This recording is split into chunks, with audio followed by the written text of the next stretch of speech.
Kemi mbi 3 orë raportim këtu të drejtuesit të strukturës së posaçme dhe kam vënë re që gjitha pyetjet nga ana e opozitës janë tendencioze dhe me raste individuale. Këtu nuk kemi për rastet tuaja individuale, ato drejtuesi fare miru tha që mund t'i referoni me shkrim, kështu që të lutem të kthehemi në bazë edhe të diskutojmë mbi raportimin.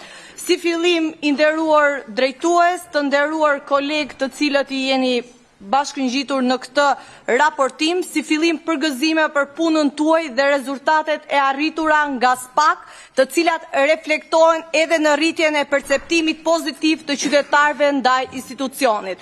Pra qytetarët tanë kanë një qasje shumë pozitive ndaj strukturës tuaj, ndryshe nga kolegët e mi të opozitës se kanë nga marrin shembull për mos të besuar te organet e drejtësisë dhe aq më tepër tek ju. Besimi dhe reflektimi qytetarëve vjet re ndjeshëm edhe në raport, duke theksuar rritjen e kallëzimit që qytetarët kanë bërë në këtë institucion me 36%. Kjo gjë e tregon se besimi i qytetarëve është i rritur ndjeshëm. Nuk ka ndonjë gjë për qeshur këtu, po themi realitetin. Jo, zonja Çaushi, vetëm pyetje. Pyetjet.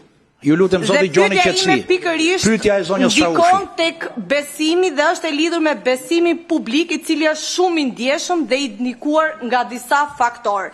Cilët janë elementët që sipas jush kanë ndikuar më shumë në rritjen e besimit të qytetarëve që kanë ndaj strukturës tuaj? Dhe a mendoni se transparenca e SPAK dhe komunikimi publik kanë ndikuar drejt për drejt në këtë besim të shtuar? Si mendoni se mund të forcohet më tej ky raport besimi midis qytetarëve dhe strukturës së SPAK në vitet e ardhshme? Faleminderit. Shumë faleminderit.